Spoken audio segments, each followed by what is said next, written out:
You look at every animation studio, and they started with the short film. The mythology of Pixar goes back to the 5 guys sitting in a hallway making Luxo Jr., making Red's Dream, making Tin Toy, and constantly challenging each other. There was a kind of pioneer spirit, like we're out in the wilderness making our own roads, and there's really nobody to help. We were 1% of Pixar's expenditures and 99% of its visibility. When we showed our stuff, which now I look back and think of as kind of crude, but it blew people away at the time because it was so much in advance. It's really fun to see all the films strung together because you can see the medium evolve right before your eyes. The development of our talents, the development of our technology leading up to the first feature film.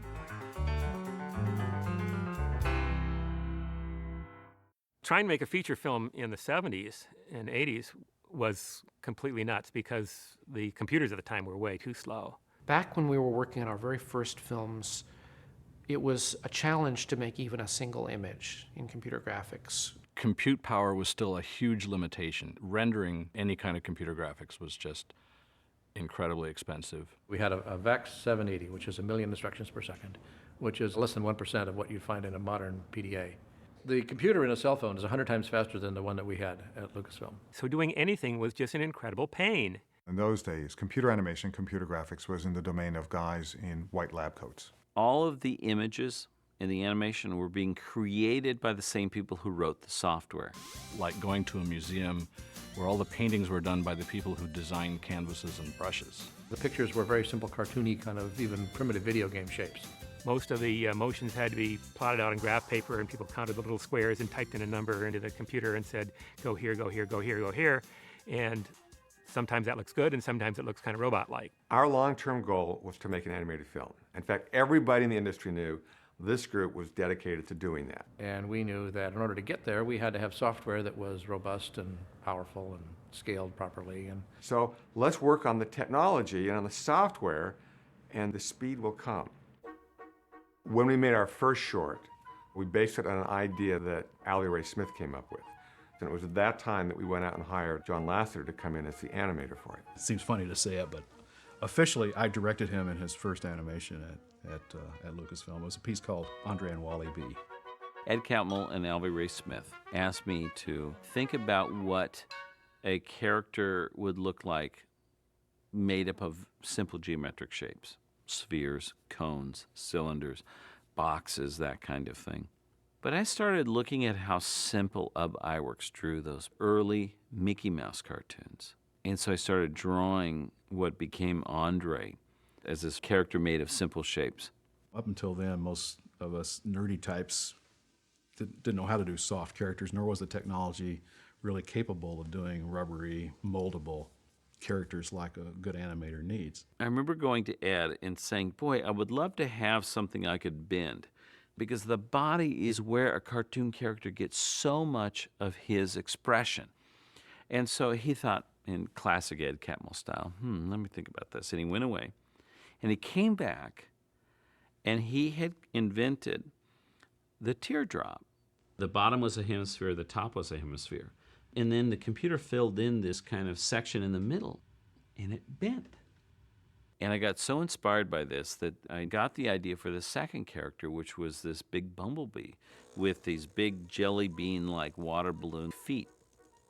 Basically what happened in Andre and Wally B was the team of Bill Reeves and John Lasseter got established. Actually, the part I worked on Raleigh the most was the backgrounds, was the set, the trees. Bill Reeves had delivered something called particle systems, an ability to create and control millions of individual particles to build up larger objects. So you could make it look like there were millions of leaves out there on a hillside full of trees. It gave this richness that I wasn't used to. It was beautiful. It was like a painting. It was like pointillism. I was working on this for a few months in the springtime of 1984. The big deadline was this computer graphics convention called SIGGRAPH. SIGGRAPH was a very important show at the time where a lot of the industry got together. And you would show up once a year and show off what you had done that year to all of your colleagues. They had courses, they had panels, and they had the evening film show. And this was like a Geek Fest rock and roll concert or something, because it was always in a big arena. It was a conference where everybody went, wow, a lot. Because every year things were new. I remember Jim Blinn always coming every year. He was working at Jet Propulsion Lab, and he would come with planetary stuff of some form or another. And some of the companies started off by making logos, because you could have them spin around and put sparkles and do various things to have interesting logos. Most of it was just technology demonstrations. You know, crystal balls over a checkerboard, and everybody went crazy. I'm sitting here going, what am I missing here? But everyone recognized the technical advances that they were seeing. If it was a breakthrough moment, the house would come down with cheering and applause. There's no story, there's no characters, there's nothing to engage with at all, but we know how hard that was. And one of the techniques we wanted to show off in Andre and Wally-E, well, there's two. We wanted this animation done by a real animator to be showcased. We had the particle systems by Bill Reeves we wanted to showcase, and we had motion blur. This was one of the most revolutionary things that Pixar came up with. You actually blur characters out in the direction of motion during a frame. It made the difference between being commercially successful and not. We showed up with it, and the house went absolutely nuts. The fact that I was animating, just using my knowledge of animation principles, it had this snappy quality. And both visually and story-wise was a step above anything people had seen before. And I remember this guy, he came up to me and he said, John, what software did you use to animate Andre and Wally-E? I said, it was just, you know, a keyframe animation system, pretty much like other systems I've seen. He goes, no, it was so funny. What software did you use? Andre and Wally-E was proof that, yes, you could use this medium to tell a story. It wasn't much of a story, but you know, there it was, it worked. But we didn't finish it in time for SIGGRAPH. So it was partly rendered, and then part of it was in wireframe. What I found was that most people didn't notice that we hadn't finished the film. They were so caught up in the characters that they didn't notice that it switched to wireframe.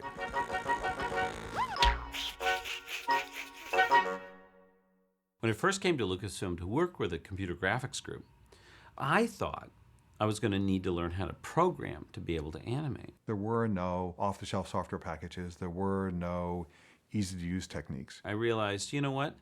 I'm never going to know what Eben Ostby or Bill Reeves or Ed Catmull knows because they're PhDs. They've invented this stuff. Then I thought, well, wait a minute. They can't bring something to life through pure movement and give it personality like I can. So you know what? I'm just going to sit right next to them and work in collaboration. It was actually a really great environment because, you know, we could just yell across the room at each other when we had a problem or question. John and Bill and Eben were constantly pushing each other to do better. I would always come up with an idea and show it to them. Can we do this? And I don't know if we can. Let me think about it. And they go off and they start working on it, doing a little R&D, and I'd look over their shoulder and I'd see something. And they say, oh, that's a mistake. I said, that's amazing.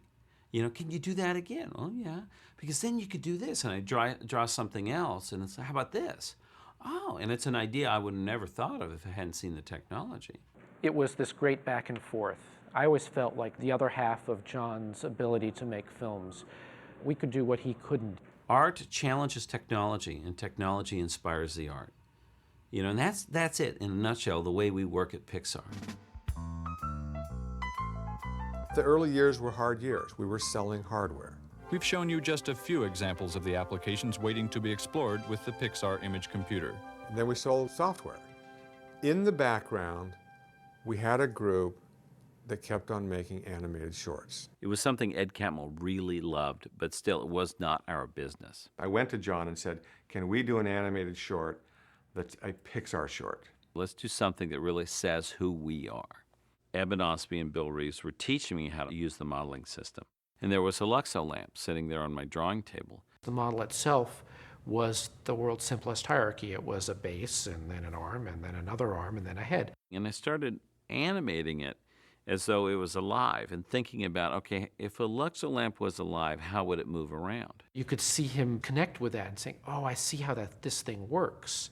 And I know one thing I was working on was the shadowing algorithm. Self-shadowing was the lamp turning around and casting shadows on itself. What would be a cooler way to show off this technology than having the moving light sources be these lamps moving around so the shadows changed position all the time? Then the fateful day that Tom Porter came into the graphics room with Spencer, his son. His proportions were totally different than that of an adult. The head was so big. And lift up the arm, and I could barely reach the top of his head. And I started thinking, what would a baby lamp look like? And in the computer, I was able to scale different parts of the lamp differently. We didn't have the computer power to do camera moves. We didn't have the computer power to do background. So I was like, how about a wood grain on the floor? We have that, right? Yeah, okay. I can work with this. John had a very clear idea of what the limitations of the medium were, and so he told a story that he could tell in that medium and not have to invent stuff that was impossible to invent at the time. And we premiered it at SIGGRAPH. As soon as the lamp moved, people started going crazy. And then the ball came in, and they were going nuts.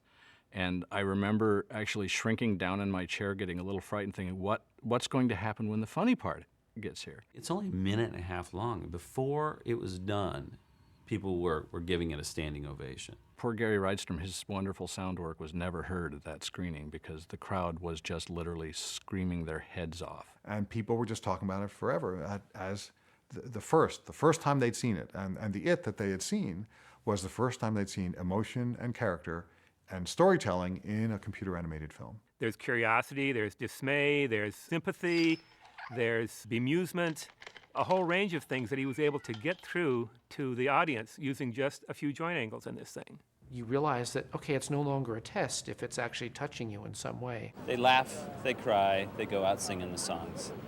And I'll never forget Jim Blinn, one of the giants in the computer graphics research world, came to me after the show. And he said, John, I have a question for you. And I thought, oh no, Jim Blinn, he's going to ask me about the self-shadowing algorithm. I know he is. I don't know that. He goes, John, was the parent lamp a mother or a father? And I just smiled, and I thought, we did it. We did it. You know, it's about the characters. Those early days at Pixar were really magical for me. I was the only animator. Ed Catmull and everybody said, okay, here's the new research we're doing. Let's figure out a story and make another film for SIGGRAPH. You know, 6 months doing the short and then 6 months developing software and then 6 months doing the next short. Technically, what we were trying to do at the time was to lay the foundation for doing feature films. And so Red Stream, for instance, we wanted to show off this new rendering system that we had. We had the Pixar image computer, and we wrote a rendering system that ran on it. Look, you can see it rendering right now in here. This is actual speed. This isn't touch using video. Oh, hey, cool. Back in those days, everybody didn't have their own computer. The animation station that we used, we had one of in the building, but it was a big deal. It was hundreds of thousands of dollars. This is a picture system right here. And this is a Pixar, this is Jabba and Robbie's, this is CCR. Me and Eben and Bill and Ed, we'd just kind of be sharing one computer, and I would always take the midnight shift, you know. Got most of my animation done from about 10:30 at night until 4 or 5 in the morning. And then I had a futon under my desk, and I would sleep there. How come your car has the best parking spot? Because it hasn't moved in about 3 days. I've been sleeping here.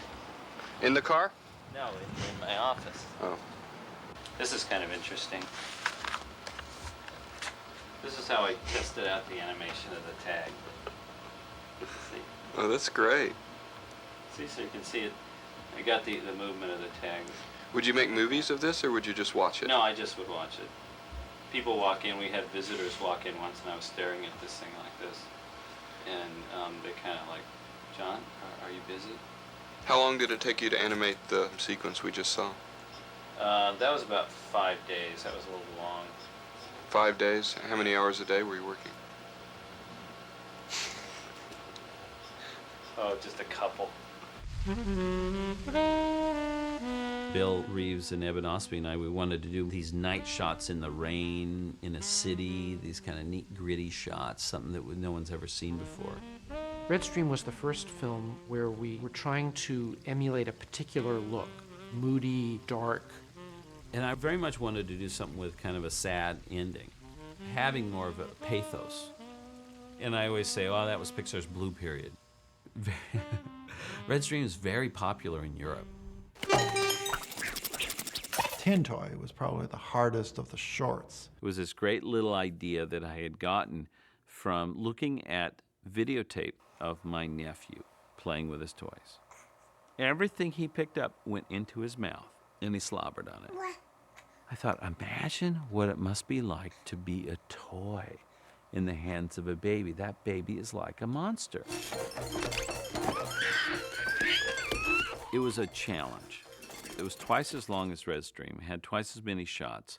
It was using Mimvy, or Marionette, our animation system, for the first time. It was using RenderMan for the first time. And it had our first human character, the baby, in it. It was a much more organic kind of character. Skin, facial animation, even though when you look at it today, you sort of go, ooh, that's a weird looking baby. I had to write a whole system to do the modeling. What now seems amazingly primitive at the time was the limit of what we had figured out how to do with the computer. So we were doing things like soft shadows and the textures of wood flooring and cloth on the couch and a magazine on the couch. So everybody who could model anything had to pitch in to make a toy to go under the couch. I made the little airplane. I built the fire hydrant. I modeled a robot who's hiding under the couch. And Ed Catmull said, well, I'll make something for you. How about an elephant? Great, Ed, we'd love an elephant. So he went off and decided, well, to do an elephant, first I need to implement Bezier patches in our modeling language. So he did that. And then he sketched an elephant on a piece of graph paper. And then he sat down with a text editor and manually entered the coordinates for every point on the elephant. And out came a perfect elephant. And that is the most math geeky thing we had ever seen. It was the first 3D computer animation ever to win an Academy Award. But the most important thing that Tin Toy did was plant in our heads the idea of toys being alive. And out of that grew Toy Story. By the time we did Knick Knack, we might have had 10 or 12 people. In 1989, we all agreed, let's back off a little bit. Let's make a film that's fun and not very demanding. Consolidating our gains and making a film with the techniques we knew how to make. And John said, this time I want to make a real, Chuck Jonesy sort of cartoon. It was the first film where we worked on the story as a team. When they were having discussions about the story of Knick Knack, what it might be, or what would go on with it, we were all part of it. I remember the story conference where the ending came up, all right, he falls off and he ends up in a fish tank. And it was Deirdre Warren who said, and there'll be a mermaid there, right? And John said, yes, let's do it, or that's right. And I think that's a great indication of the collaborative spirit. Knick Knack, it was, again, all hands on deck. Everybody worked on a little bit of everything. We had people designing their own characters. John didn't do every bit of the animation as he had done on previous films, but he let us do, our personal characters. Mine was the flamingo. In Knick Knack, I believe I modeled the igloo. I animated the dance cycle of the pyramid. That was my giant contribution to the animation there. We went through 2 or 3 very dark days during those times where you didn't know whether we were going to make it as a company. All these hardware guys are complaining that we just spend money. We don't ever make money for the companies because our short films never made money. In fact, from a business point of view, this company selling hardware had no business at all doing animation. And I thought, well, come on, when's the shoe going to drop? When are they going to just stop the animation? And the guy who's the head of software goes, they never will, John. The world knows us from these little short films. Each frame was computed in 8 to 10 minutes on the Pixar image computer.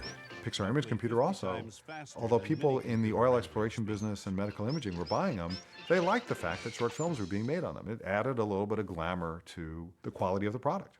But ultimately, we knew that the image processing market was doomed, which is why we got out of it. And the animation business was actually doing sort of okay. And Steve felt that it was time to reorganize the company and to make some big changes. And so we went from about 80 people to 50 people in the course of a week. I can remember the meeting in the lunchroom when they handed out the Pixar Animation Studios t-shirts. That was such a huge turnout. I cried because, you know, we had gone from literally working in a hallway to owning the dump. The goal from the time that I first started working with Ed in 1978 through Lucasfilm and through the formation of Pixar was we all wanted to make a feature-length film. And so it was time to stop making short films in a sense. And so here's what we'll do. We're gonna get into the TV commercial business, gain more production experience, and then do something like a half-hour TV special, and from that launching pad, go on to making a feature-length film. And right around that time is when Peter Schneider tried for the third time to hire John away from us. So John turned down being a director at Disney to stay with a struggling startup and told Peter he should consider doing it with Pixar. So Peter Schneider called me and said, we'd like you to do a feature film. So I said, we think that we should do a half-hour TV special first. And he said, if you can do a half hour, you can do 90 minutes. I said, okay, I'll buy that. Hello? Oh, yeah! Ah! Whoa! Hey, whoa! Did I frighten you? While we made Toy Story, we stopped making shorts at that time. But as we got near the end of it, we realized that was one of the things that helped make us who we were. Ed and I said, you know what, we should continue doing short films. Because for what it did for me as an artist, as a director, I want to make sure and we give that opportunity to other people in the studio. We just realized, you know, we should always be doing this. We should always figure out a reason to do the shorts. Yeah, this young person may have a talent here. Let's give him a chance to direct something. Here's these young animators. Let's give them a chance to be a supervising animator, or let an artist become a production designer. So from Jerry's Game on, the short films were helping to develop our talent, was helping continue the research and development at the studio. You want to be able to have an opportunity to experiment with things without committing to it for a full feature film. But we do think that people enjoy them, and that's enough reason. If people go to our films and they have a great time, then we will have succeeded. And the shorts are part of that enjoyment. The gem of an idea that that little animation group represented, that's really the core of what Pixar turned out to be. That core group, a lot of us are still here. It could have fallen apart. There were other people who had the same goal at the time, and they didn't get there. I mean, these are strong, good people, but there wasn't the right combination. We were unique in that we had the support of Steve Jobs. It's difficult to separate luck and talent when you have a fine result like this, but we had a pretty good mix of the both.